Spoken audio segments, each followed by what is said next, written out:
एक नंबर बता दे कि दो नंबर? दो नंबर बता, यानी 1 का 2 नंबर। 1 का क्या बोला दो? क्वेश्चन पहले पढ़ो। निम्नलिखित संख्याओं का HCF ज्ञात करें। करने के लिए यूक्लिड विभाजन एल्गोरिथम का प्रयोग करें। ये हम थ्योरी में समझाए थे कि नहीं? यूक्लिड विभाजन एल्गोरिथम का प्रयोग कैसे करेंगे? तो दिया है क्वेश्चन कि 196 और 38 22 0 इतना का क्या निकालना है? HCF। किस विधि से? यूक्लिड विभाजन एल्गोरिथम से निकाल कर। तो हमको क्या करना है? राइट साइड में अगर कोई भी कॉपी हो या बोर्ड हो कहीं भी लिखेंगे, ये जो भाग वाला प्रक्रिया करेंगे वो किधर करेंगे? Right side. हम लिखेंगे 196 से आंसर अगर सॉल्यूशन करेंगे तो 196 से 38 22 0 में भाग देने पर हमेशा जो भाग देंगे ना, छोटा से भाग देंगे किसमें? बड़ा। ये देखिए आगे वाला से पीछे वाला। अगर हम बोले 17 और 5 का HCF निकालने तो बता 17 से 5 भाग देंगे? 5 से 17 हमेशा किससे? छोटा से बड़ा या बड़ा से छोटा में? छोटा से बड़ा। किसमें देंगे? छोटा से बड़ा। तो छोटा ये है ना, तो इससे इसमें क्या करेंगे? भाग देने पर। तो इधर हम भाग देंगे कोना में 196 भाग देंगे 38 22 0। देखो ये लगभग 382 है कि नहीं? और ये 196 है। अगर हम इसको 2 बार गुना करके देखें तो 196 गुना 2 तो 39 ज़्यादा हो गया। कितना हो गया? 392 हो गया ना? हो गया। तो एक बार में कितना आ जाएगा? 196। घटा इसको। 12 में 6 गया, 6 कितना बचा? 7 में, 17 में 9 गया 8, 2 में 1 गया 1, 2 इससे कम बचा कि ना? अब इसके बाद क्या उतरेगा? 2।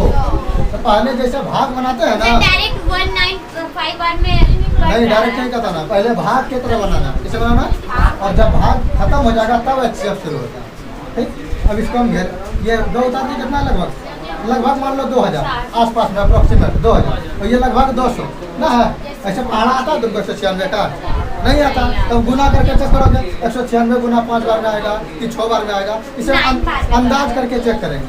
ये लगभग हम मान लेते हैं 1800 या 2000 के आसपास है। मान लो 1800 और ये लगभग 200 है। तो 200 और 1800 तो दुक्का में 18 क्या बार में? 9 बार में। तो लगभग हमको लग रहा है कि 9 बार में कट जाना चाहिए। तो एक बार चेक करते 9 बार में। 196 गुना 9, 9 छकी 54, कितना बचा? 5 और 19 नंबर 171 171 5 176 आ गया ना? तो 9 बार में कितना आ गया? 1764 घटाओ। 12 में 4 गया 8, ये कितना बचा? 5। 15 में 6 गया 9, ये कितना बचा? 7 में 7 खत्म हो गया। खत्म हो गया। ये लड्डू आ जाएगा। अच्छा बताओ लास्ट में 0 है, लास्ट में इसका 6 है। तो 6 को कब बार पढ़ेंगे कि लड्डू आएगा? पढ़ दो। 6 कम 6, 6 दूना 12, 6 18, 6 पंचे चौका छोड़ दिए 6 पंचे क्या होगा? 30। यानी लगभग हमको लग रहा है कि 5 बार में कट जाना चाहिए। हम गुना करके चेक करते हैं। 6 पंचे 30 बचा 3, 19 छके 19 पचे 95, 95 3 98। तो कट गया क्या? कितने बार में? 5 बार में, यानी 980। ये तो भाग्य पूरे भर गया। क्या HCF का जरूरत पड़ा? एक ही बार में कट गया। तो ये नीचे मेरा कितना बच गया? 0 बच गया। हम इसको अगर लिखना चाहे दिए वाला हम क्या बोलते थे? A। क्या बोलते थे? ये वाले को A बोलते थे और इधर वाले क्या बोलते थे? B। और इधर वाले को क्यों? और नीचे वाले क्या बोलते थे? तो R कितना है? 0। पूरा कट गया। R कितना हो गया? आप लोग को फिर से बोल रहे हैं, अगर ये चैप्टर समझना है तो आप शुरुआत से इस चैप्टर का वीडियो को देखिए ताकि अच्छे से समझना है। उसमें कॉन्सेप्ट दिए हुए हैं, थ्योरी दिए हुए हैं, ये एक्सरसाइज चल रहा है। ठीक। तो अगर हम लिखें आप अकॉर्डिंग टू क्वेश्चन यूक्लिड विभाजन एल्गोरिथम से, यूक्लिड विभाजन एल्गोरिथम से तो क्या लिख देंगे? A बराबर BQ प्लस R। अच्छा ये जो R का मान होता था वह कभी 0 होता था या तो कभी 0 से बड़ा होता था, लेकिन हमेशा जो है B से क्या होता था? छोटा होता था। इसीलिए हम लिखेंगे ऐसे करके कि R का जो मान है ना वह 0 से बड़ा या बराबर होगा, लेकिन B से हमेशा क्या रहेगा? छोटा रहेगा। इस बात को लिखना ही लिखना है, समझे? ये हाफ मार्क्स काट लेता है एग्जाम में, समझे इसको। अब हम लिखेंगे एक के चरण में हल हो गया है तो चरण 1 लिखने की जरूरत है। अगर मान लो और 2-3 स्टेप जाता तो हम चरण 1 चरण 2 चरण 3 करके लिखते, लेकिन एक ही बार में हल हो गया। हम क्या लिखेंगे सीधा? A कितना है? देखो वहाँ 38220 बराबर B कितना था? 196 इंटू Q कितना था? 195 प्लस R कितना बचा है? 0। यही मेरा आ गया। अच्छा बता काटा किससे अंतिम में? कटा किससे 196 इसीलिए हम बोलेंगे इसीलिए HCF बराबर 196 और 3820 का HCF किस विधि से यूक्लिड विभाजन एल्गोरिथम से। अच्छा इसको भर के रखा करो कम मुश्किल एल्गोरिथम से एल्गोरिथम से बराबर कितना आ गया 196 अब हुआ मेरा है बात समझ में। तो इस तरह से लिखना नंबर नहीं कटेगा।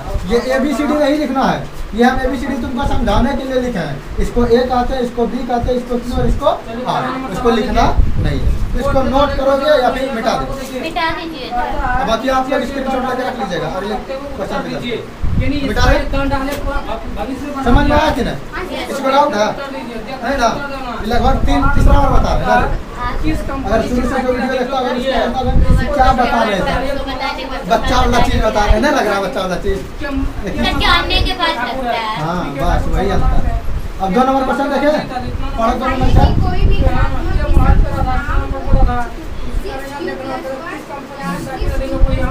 दोबारा होगा ये।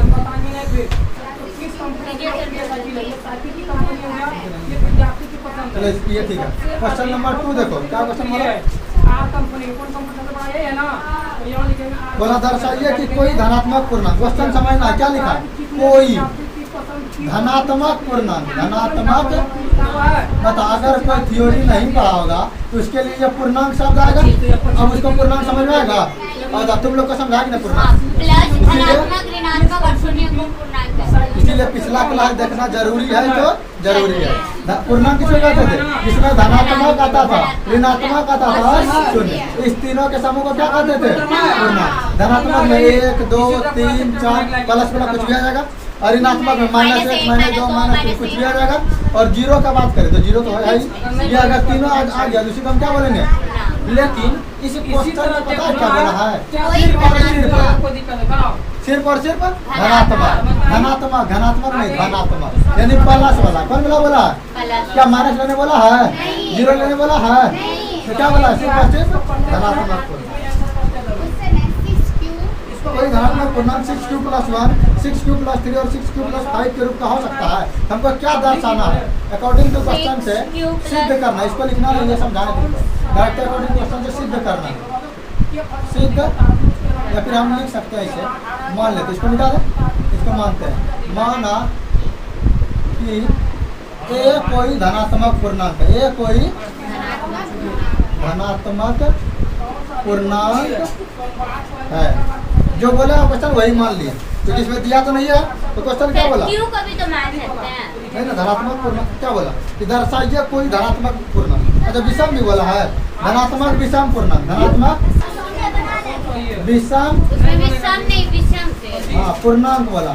माना कोई धनात्मक विषम पूर्णांक ए है। अच्छा अब समझना यहाँ पर अभी हम तुमको समझाएं धनात्मक और समझाएं पूर्णांक। विषम तो नहीं बताए। सम संख्या विषम संख्या पढ़ाए कि नहीं? अगर धनात्मक का बात कर रहा है तो क्या क्या आएगा? 1 2 3 4 5 इस तरह क्या रहेगा? अनंत तक रहेगा ना। लेकिन यहाँ पर धनात्मक भी बोला और विषम भी बोला। क्या 2 आएगा? 4 भी नहीं आएगा। 2 क्यों नहीं आएगा? क्योंकि वो सम है। क्योंकि वो क्या है? सम पूर्णांक है। यहाँ क्या बोला? धनात्मक विषम पूर्णांक। ये तो 2 नहीं आएगा, 4 भी नहीं आएगा। मतलब लेंगे क्या? 1 ले सकते हैं, 3 ले सकते हैं और 5 ले सकते हैं। ठीक। अब हमको ये तो मान लिया तो हमको सिद्ध करना है, दर्शाना है, सिद्ध करना है या फिर दिखाना है। इसी क्या लिख दो? दिखाना।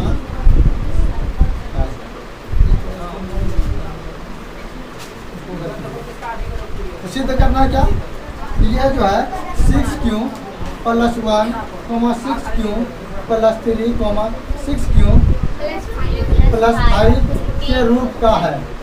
रूप का ये तो हमको दिखाना है कि अगर कोई धनात्मक बोला अगर कोई धनात्मक विषम पूर्णांक को आप ए माने हैं तो आप सिद्ध करके दिखाइए कि ए जो है 6q + 1 के रूप में या 6q + 3 के रूप में या 6q + 5 के रूप में है या नहीं है। अगर आप दिखा दिए तो समझ जाएंगे हाँ ये कोई धनात्मक पूर्णांक इस रूप में। इसको दिखाना है। क्या करना है? दिखाना। हम चलते हैं इसको दिखाने के लिए। देखो याद क्या रखना है, अभी हम को पढ़े थे यूक्लिड विभाजन से, a बराबर बी क्यू प्लस आर, पढ़े थे कि नहीं, बी क्यू प्लस आर। अच्छा देखो यहाँ पर क्यू क्यू है कि नहीं, यहाँ पर क्या है। अच्छा बताओ ये b के सामने b की जगह पर क्या है 6, यानी हम बोल सकते हैं कि b का मान कितना है 6, और q के जगह पर r के जगह पर एक बार कितना रखा, और एक बार कितना रखा, और फिर कितना रखा। बात क्लियर हुआ। तो सबसे पहले हमको इसको नहीं देखना आर वाले को, आर तो बदलते रहेगा, लेकिन क्यू के सामने में जो गुना के फॉर्म में होगा वो क्या होगा, बी होगा। क्या होगा, अगर यहाँ पर 9q और प्लस 3 रहता तो हम 9 को क्या बोलते, बी बोलते, 9 को क्या बोलते। अगर मान लो तो ऐसे प्रूव करने बोलता 9m प्लस 2 के रूप में प्रूव कीजिए, तो ये m मेरा q का काम करता है, किसका काम करता है, q का, और ये आंसर वाला हमेशा किसका काम करता है, b का, और जो लास्ट में बच रहा है r का। बात आ रही है समझ में। तो यहाँ पर अगर हम b मानेंगे तो b क्या होगा 6 होगा कि ना, और q जगह पे q ही होगा, और r के जगह पे 1 3 5 हो जाएगा, होगा कि नहीं। इसीलिए अगर हम b बराबर लिखना चाहें तो क्या आ जाएगा 6, b बराबर क्या आ जाएगा 6, और q बराबर क्या रहेगा, q ही रहेगा, और r का मान अगर रखें, हम बताए देखो कंडीशन यूक्लिड विभाजन से कि r का मान हमेशा 0 से बड़ा या 0 से बराबर होगा, 0 बराबर, लेकिन b से हमेशा छोटा रहेगा, b से हमेशा छोटा रहेगा। तो हमको बोला धनात्मक विषम पूर्णांक, तो धनात्मक पूर्णांक कहाँ शुरू होता है बता था, 1 से शुरू होता है ना धनात्मक पूर्णांक। 1 होगा, 2 3 4 5 6 7 8, वही तो अभी लिख रहे हैं ना तुम लोग से पूछेंगे। 9 अनंत तक जाएगा क्या, r का मान अनंत तक जाएगा, नहीं जाएगा। ये कंडीशन हमको लगा दिया, r का मान b से हमेशा क्या होता है, और b का वैल्यू कितना है, तो क्या 6 से कभी ज्यादा होगा, यही नहीं कि r का मान भड़ल्ले से मान लिया, कुछ भी r का मान मानना कुछ भी नहीं है। r का मान हमेशा क्या होगा, b से छोटा होगा, तो मेरा b का मान कितना है 6 है, तो क्या कभी 7 8 9 6 से छोटा होगा, तो 6 भी नहीं हो सकता, मतलब ये तीनों तो होगा ही। अब इसमें चुनना है, और इसमें भी बोल दिया धनात्मक तो होगा, लेकिन कैसा होना चाहिए विषम, तो क्या 4 होगा, 4 होगा, 2 होगा, तो हम r का मान 1 3 और 5 रखें। अगर अब तुमसे कोई पूछेगा कि r का मान 1 3 और 5 ही क्यों रखें, तो जवाब दे दोगे। क्वेश्चन के अकॉर्डिंग कहा जा रहा है। हाँ, क्वेश्चन के अकॉर्डिंग हम देखेंगे कि मेरा यूक्लिड विभाजन से क्या बोलता है, r का जो मान है वो हमेशा 0 से या तो बड़ा होगा या तो बराबर होगा, लेकिन b से हमेशा छोटा होगा। और यहाँ पर से हम देखें कि b का वैल्यू कितना आ गया, 6 आ गया, तो क्या r का मान हमेशा 6 से क्या होगा, छोटा होगा। और उसमें भी बोल दिया कि धनात्मक तो होना चाहिए, साथ ही साथ क्या है विषम। अब 5 के पहले भी 2 को सम आ गया, तो सम बना लेंगे, इसको मिटा दें 4 और इसको, यहाँ पर से इसको हटा लें, यहाँ पर से इसको हटा लें।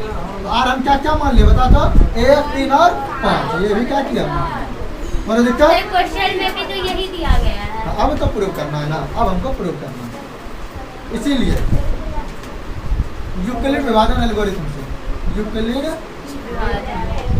विभाजन एल्गोरिथम से क्या लिखेंगे, a बराबर क्या आता है बी क्यू प्लस आर। अब जहाँ पर ये पॉइंट लिखना पड़ेगा, जहाँ क्या होता है मेरा r का जो वैल्यू है वो 0 से बड़ा या बराबर, लेकिन b से हमेशा छोटा होगा। इसको इतने बात लिखना करेंगे, याद हो जाएगा, बनाते बनाते सब समझ आएगा। अच्छा बता a की जगह क्या माने, अरे a तो पहले माने धनात्मक पूर्णांक, तो a की जगह ये रहने देंगे। अच्छा r का मान पहली बार क्या रखेंगे, हम यहाँ क्या लिखेंगे, r बराबर 1 रखने पर, ठीक। तो a तो a रहेगा, और b का मान जो कितना है 6, और q के जगह क्या है q, और r का मान हम कितना रखे हैं, यहाँ रख दिया r का मान 1। पहला मेरा बात हो गया, पहला समीकरण बन गया ना, a बराबर 6q प्लस 1, पहला प्रूफ हुआ। एक करके 3 बार करेंगे, अब इधर लिखते हैं इसको, यहाँ पर 3 बार इधर, तो पुनः लिखेंगे, पुनः a बराबर बी क्यू प्लस क्या हो जाएगा, r हो जाएगा। तो यहाँ पर अगर हम लिखना चाहें तो a कितना हो जाएगा, a होगा, लेकिन r का मान इस बार कितना रखेंगे बता तो, यहाँ 1 रखेंगे, और क्या रखेंगे 2, क्यों नहीं रखेंगे, हाँ यहाँ पर बड़ा धनात्मक तो हो, लेकिन विषम होना चाहिए, सम नहीं होना चाहिए। तो और बड़ा कितना रख देंगे 3 रखने पर, a की जगह a और b की जगह तो मेरा 6 है, और q की जगह q और r की जगह 3, तो इससे भी आसान कोई सवाल होता है, खाली रख रहे हैं, बताओ बात नहीं।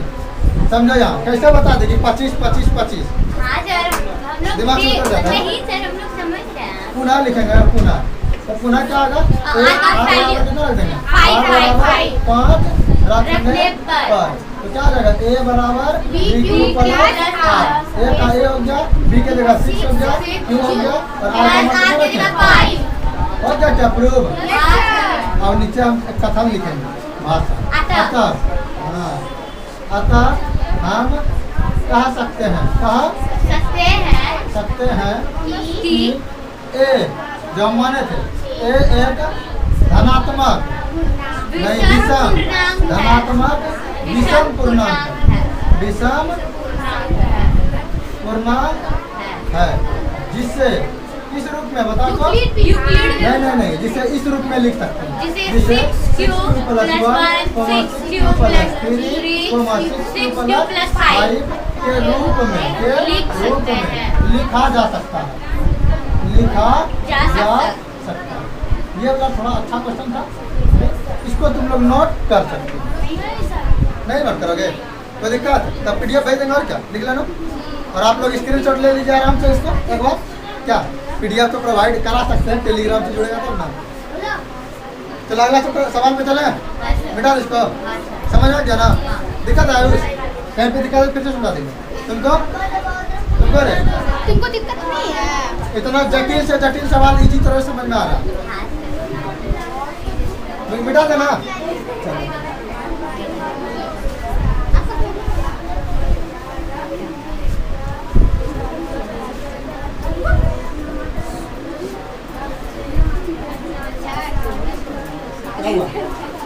सबको पता है।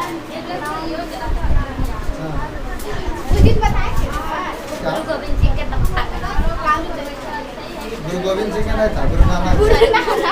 सॉरी तो मैथ का क्लास हो रहा है ना? हाँ सर। जिस क्लास होगा उसी की बेगादी क्वेश्चन आना चाहिए।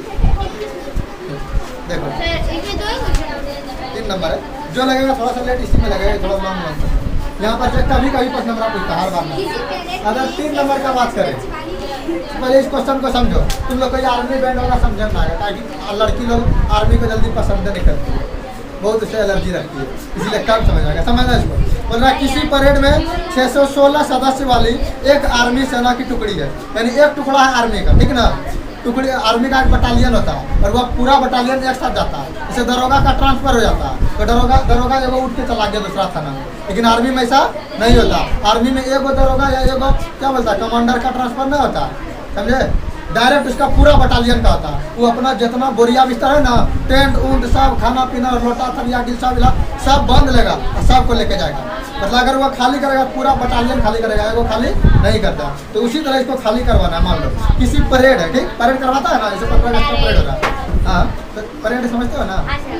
उसमें कितना सदस्य है? 616 सदस्य। आर्मी कितना है? 616। और उसको जो है ना 32 सदस्य वाले आर्मी बैंड के टुकड़ी के पीछे मार्च करना। पकड़ो, अब बोल रहा है हाँ जैसे लेफ्ट राइट, समझे? जो तू मारता है सलामी मारता है, तो यही सब क्या होता है? मार्च करना। आर्मी हमेशा मार्च करते हुए जाता है, लेकिन उसको पुल पर मार्च करने नहीं बोला जाता।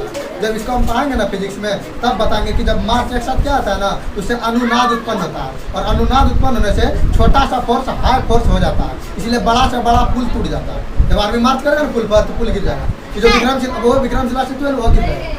ट्रक जाता है तो नहीं गिरेगा, लेकिन अगर 616 आर्मी बैंड उस पर मार्च करेगा पुल पर तो गिर जाएगा। सोचो कितना पावर है आर्मी। ये आर्मी पावर ना है, ये फिजिक्स में पावर है, समझे? तो समझे बात का? तो हमको समझने वाले क्या ऐसा जो है ना कतार, ये 32 गो ऐसा कर रहा है। हमको 32 लाइन लगाना है, लेकिन उसी 32 लाइन में हमको 616 आर्मी को हटाना है। तो बताओ लाइन को लंबा करना होगा नहीं करना होगा? अगर मान लो हम एक लाइन से सीधा 32 को लाइन लगाना चाह रहे हैं, ठीक है ना, और उसी में हमको 616 आर्मी को हटाना है, तो लाइन को क्या करना पड़ेगा? लंबा करना पड़ेगा। मतलब हमको हाईएस्ट वाला लाइन चाहिए कि लोएस्ट वाला लाइन चाहिए?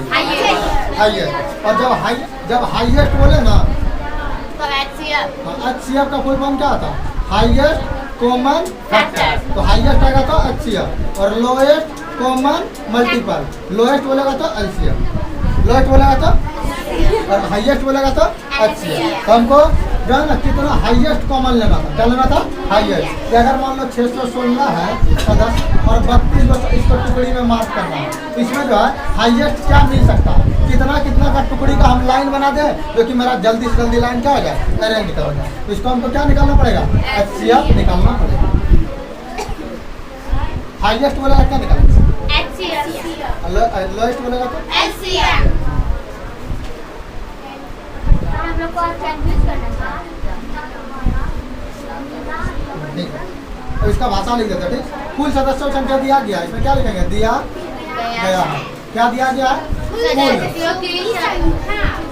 सदस्यों की 616। कुल सदस्यों की संख्या कितना दिया? 616। और स्तंभ कितना मार्च करना हमको? 32 टुकड़ी वाले। कितना टुकड़ी वाले? अतः टुकड़ियों की संख्या, टुकड़ियों की संख्या जिसके पीछे हमको क्या करना है? मार्च करना है।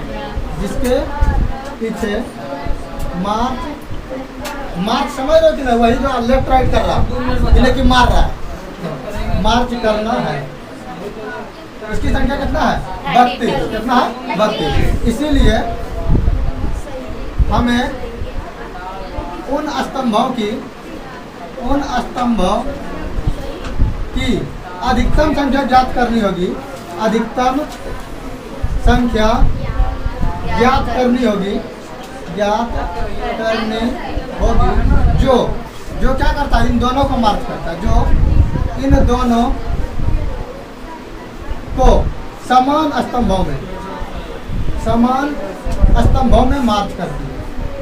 समान स्तंभों में मार्च करती है। यही निकालना है रे, करनी लिख दिया।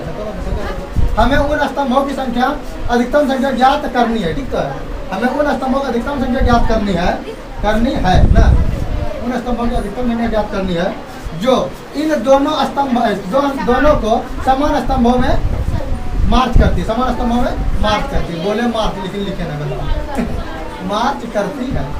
तो बताओ इसमें पहला सदस्य में कितना? 616। दूसरा में टुकड़ी में कितना था? 32। इसीलिए हमको क्या करना पड़ेगा? इन दोनों का HCF ज्ञात करना होगा। इसीलिए हमें 616 और 32 का HCF ज्ञात करना होगा।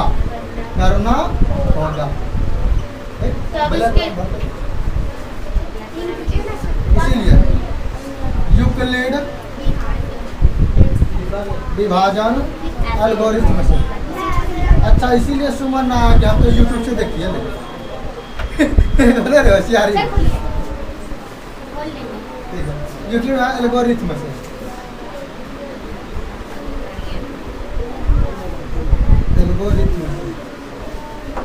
क्या आ जाएगा? अगर यूक्लिड एल्गोरिथ्म से पहले इधर क्या करना पड़ेगा? भाग देना पड़ेगा। तो 32 से भाग देना किसमें रे? 616 में। यहाँ ध्यान भी दो, 32 से भाग किसमें देना पड़ेगा? 616 में। तो भाग दो 32 से। 32 गुना कितना होगा? 64। ज्यादा होगा कि कम? तो क्या ज्यादा खिलाते हैं? पेट से ज्यादा जब कोई खाकर वो उल्टी कर जाए, पीछे बचता है। अच्छा, उल्टी कर रही, तो पेट से ज्यादा नहीं खाना है। तो 32 एक बार में खिलाएंगे। 32 कितना बचा? 11 में 2 गया 9। ये कितना बचा? 3 बचा। 5 में 3 गया 2। अभी आ गया 6। देखो लगभग ये 300 के आसपास है कि ना? यहाँ लगभग ये 30 है। तो 10 बार में तो खिलाएंगे ना। 10 बार में कोई खिलाता है? 9 बार में खिलाएंगे। तो 9 बार खिलाएंगे। 9 2 9 18। हाथ में 1 9 के 27 से 28 घटा दो। 16 में 8 गया 8। कट्टम कुट्टी। इससे छोटा बचा कि बड़ा? बता दो। छोटा है। छोटा बचा, इसको घेरेंगे और 32 को लिख देंगे। 8 चौके 32। बताओ किससे कटा अंतिम में? 8। डायरेक्ट मेरा आंसर क्या आ गया? 8। स्तंभों की संख्या कितना आ गया? 8। लेकिन इसको सजा के लिखना पड़ेगा। किस विधि से? दो चरण हुआ था। तो 2 चरण में हो गया। तो लिखेंगे A बराबर, चरण 1 लिख देते हैं ना। चरण 8 क्या लिख देंगे? A बराबर BQ प्लस 8। अच्छा बताओ A क्या होगा? यहाँ पर A क्या होगा? 616। B क्या होगा? 32। Q क्या होगा? 19। और R यहाँ पर कितना बचा? ये बार बता रहे ताकि तुम लोग को याद हो जाए। तो A कितना हो गया? 616। 16, बी कितना हो गया 32, और क्यू कितना हो गया 19, और प्लस आर कितना हो गया 8। क्या अभी जीरो हुआ है आर? तो यह प्रोसेस चरण 2। हाँ, यह प्रोसेस तब तक करते जब तक जीरो न हो। तो चरण 2 में बराबर भी देते जाना, ठीक। क्या करेगा तो ये बराबर बी ये कितना था दूसरा चरण में देखो तो 32, ये कितना था 32, और क्यू कितना था 20। हाँ, ये बी हो गया 8 और क्यू हो गया 4, ये हो गया 32 हो गया 8 गुना 4 प्लस 0। प्लस 0। जीरो। अब जीरो हो गया कि नहीं? Yes, sir। अब हीरो बन गया और हमको चाहिए भी था हीरो। क्या तो बताओ अंतिम में किससे कटा? 8 से। अंतिम में किससे कटा? 8 से। तो बताओ अब यहाँ पर भाषा लिखेगा अधिकतम स्तंभ से अतः अधिकतम अधिकतम नहीं, ये अधिकतम स्तंभ स्तंभों की संख्या की संख्या कितना है बराबर 8 होगा। क्लियर हो गया? नहीं, एक बार फिर से तुम लोग दिमाग में कैच करो, दिक्कत होगा तो फिर से समझाएंगे। तो 2 नंबर जो पढ़ लिया है इसके लिए 4 नंबर इजी होगा। क्वेश्चन देखो, एक के क्वेश्चन है, देखो इसमें क्या दिया है 3m+1। अभी हम वही ना समझा रहे थे, ये m का भी रूप कर सकता है, a भी हो सकता है, z भी हो सकता है, ABCD के कुछ भी हो सकता है, वही बोला। कोई भी 4 संख्या। हाँ 4 नंबर का क्या क्वेश्चन है। सर हम लोग खुद सॉल्व कर सकते हैं ना? हाँ? हम लोग खुद सॉल्व कर सकते कर सकता हैं। हूँ, थोड़ा हिंट्स कर देता हूँ। वो तो बताइए देते, फिर बताना पड़ेगा 4 नंबर। तो यूक्लिड विभाजन प्रमेयिका का प्रयोग करते हुए दर्शाइए कि कोई धनात्मक पूर्णांक का वर्ग, कुछ बार बोला था धनात्मक विषम पूर्णांक, वर्ग नहीं लगाया था, लेकिन इस बार क्या बोला धनात्मक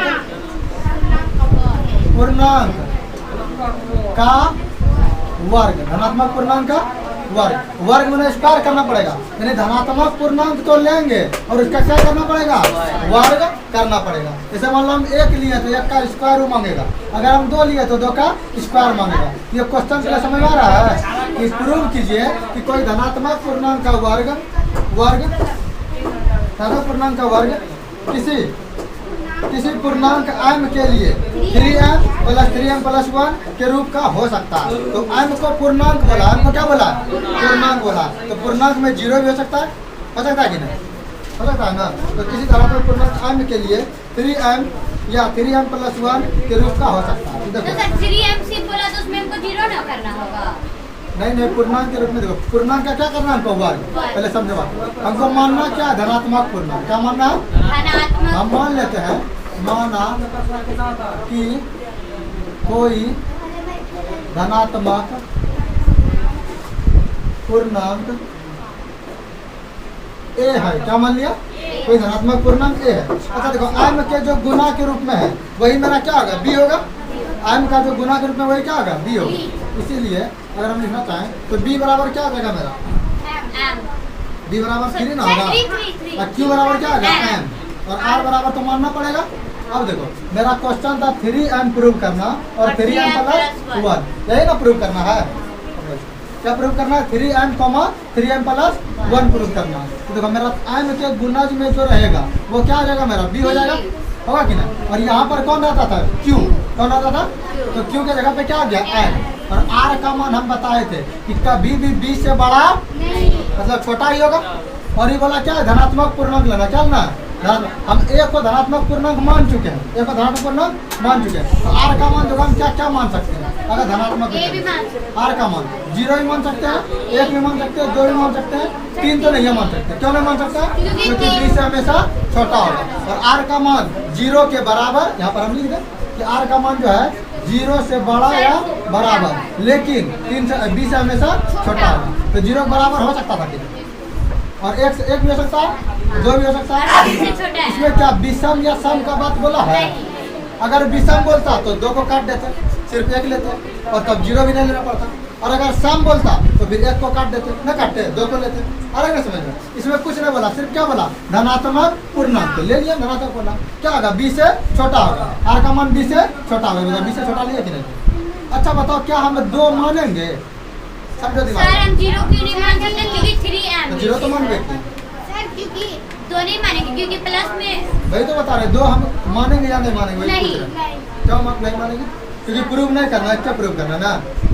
हाँ इस बार दिमाग लगाया, क्योंकि देखो हमको क्या बोला, इसका वर्ग करने के लिए कोई भी संख्या होगा उसका क्या करेंगे, स्क्वायर। अगर हम 0 का स्क्वायर करते हैं तो चलो देखो, तो यहाँ पर से हम क्या हो सकता है 0 ले सकते हैं, क्योंकि यहाँ वर्ग बोला है। क्या करने, इस क्वेश्चन में क्या करने बोला था, वर्ग। अगर 0 का स्क्वायर करेंगे तो भी 0 होगा, 1 का स्क्वायर करेंगे तो 1 होगा, लेकिन अगर 2 का स्क्वायर करेंगे तो क्या होगा। तो क्या हमको 4 प्रूव करना था, नहीं था, तो हम 2 लेंगे। तो r का मान हम 2 तक रखेंगे, लेकिन 2 का हमको जरूरत नहीं पड़ेगा, 2 का जरूरत नहीं पड़ेगा। तो हमको सिद्ध करना है, तो दिखाना है या दर्शाना है, दिखाना है। क्या दिखाना है कि 3m 3m प्लस 1 के रूप का है, के रूप का। इसीलिए यूक्लिड भाई चलते हैं, यूक्लिड विभाजन रिथम से क्या हो जाएगा, a बराबर, अच्छा r का मान पहले कितना रखेंगे 0, r बराबर 0 रखने पर तो क्या हो जाएगा मेरा, a बराबर bq प्लस r। तो a कितना था, a क्या, ये तो यही मान है ना, धनात्मक पूर्णांक क्या मान है a, तो a बराबर b कितना था देखो 3, और q के लिए क्या है m प्लस r का मान कितना रखे 0। तो क्या मेरा प्रूफ हो गया 3m, यही प्रूफ करना था, हो गया प्रूफ, नहीं हुआ है बाबू, क्योंकि क्या बोला इसका वर्ग प्रूव करने बोला है। क्या वर्ग हुआ है बे, इसीलिए लिखेंगे दोनों साइड वर्ग करने पर। क्या लिखेंगे, तो वर्ग ना हमको धनात्मक पूर्णांक ये माने थे, लेकिन हमको ए नहीं चाहिए, क्या चाहिए ए का वर्ग चाहिए, धनात्मक पूर्णांक का वर्ग चाहिए। तो ए का वर्ग ना करना पड़ेगा, तो क्या लिखेंगे दोनों तरफ वर्ग करने पर। तो इसको यहाँ पर लिख रहे हैं, बोर्डे छोटा पड़ जाता है ना। अब हम अगर ई पट्टी भी वर्ग कर दें तो इधर भी क्या करना पड़ेगा, वर्ग करना पड़ेगा। तो ए का स्क्वायर हो गया, यही हमको पूछ रहा था, इसका वैल्यू बराबर 3 का स्क्वायर 9, 3 का स्क्वायर कितना होगा 9। तो हम क्या लिख सकते हैं 3m गुना 3m लिख सकते हैं। अगर हम इसको ऐसे लिख दें 3m स्क्वायर 3 गुना 3m स्क्वायर, तो किसको दिक्कत है जल्दी बताओ, दिक्कत है। 2 को 3 था तो 2 को 3 है कि नहीं, 2 को m था 2 को m है कि नहीं। तो हम इसको ऐसा इसलिए लिखे क्योंकि हम इस वाले पार्ट को मान लेंगे m, क्या मान लेंगे, और जैसे हम मान लेंगे m तो मेरा a स्क्वायर बराबर हो जाएगा 3, और इसको क्या मान लिया है m, तो हो जाएगा 3m। और यही हमको क्या करना था, प्रूव करना था। तो यहाँ पर हम लिखेंगे इसीलिए m बराबर 3m स्क्वायर। ये कैसे आया, माना, कैसे आया माना, बात आया समझ में। तो स्क्वायर वाला हमको क्या करना पड़ेगा, अलग से कुछ निकाल करके मानना पड़ेगा। तो 3m स्क्वायर का मान लिया m, तो ये 3 से गुना हो गया, क्या आ गया मेरा 3m। और 3m प्रूफ हुआ कि नहीं हुआ, अभी और एक बाकी है। तो यहाँ तक नोट करना चाहते हो तो कर लो, आप लोग भी स्क्रीनशॉट ले लीजिए, उसके बाद आगे चलते हैं, ठीक है समझ में। अब ये चीज प्रूफ हुआ है क्या, सिर्फ 3m प्लस 1 बाकी। तो हम यहाँ पर से मिटा रहे थे, अभी एक बार 0 रखे थे, इस बार क्या रखेंगे 1 रखेंगे। तो यहाँ पर पुनः क्या लिखेंगे, r बराबर 3 कितना रखने पर 1 रखने पर, r बराबर 1 रखने पर यूक्लिड एल्गोरिथम से क्या आएगा, a बराबर bq प्लस r। तो a कितना था, यही था, b कितना था 3 था, q था m, और प्लस r का मान a। क्या प्रूव हो गया, नहीं। क्या बोला, धनात्मक पूर्णांक का वर्ग निकालने, और ये हम क्या माने थे धनात्मक पूर्णांक, इसीलिए हमको इसका क्या करना पड़ेगा वर्ग। फिर दोनों तरफ वर्ग करने पर, इसको नीचे पूरा मिटाइए देखो।